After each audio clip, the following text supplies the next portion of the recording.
রান্নাঘর daily blog আপনার সবাইকে স্বাগত জানাই। আমি আজকে মাছের তরকারি রান্না করবো, আপনার ব্লগটা দেখতে থাকুন।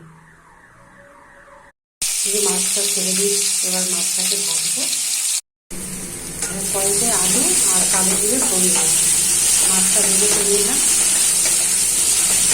ভাজা ভাজা হয়েছে, এবার জিরে শুকনো লঙ্কার গুঁড়ো, হলুদ গুঁড়ো, নুন সব দিয়ে একসাথে ওটা দিয়ে দেবো। কাঁচা লঙ্কাও আছে, এবার এটা করতে থাকবে। এবার মশলাটা কষানো হয়ে গেছে, এবার গরম জল ঢেলে দেবো। বন্ধুরা, আমার মাছের ঝোল রেডি। আর আমি আজকে ডাঁটা আলু কুমড়ো তরকারি, মুগের ডাল, শাক, কলমি শাক ভাজা একটু রান্না করেছি। আমার ব্লগটা কেমন লাগলো জানাবেন, আমাকে লাইক সাবস্ক্রাইব করবেন। আর আপনারা সুস্থ থাকবেন, সাবধানে থাকবেন।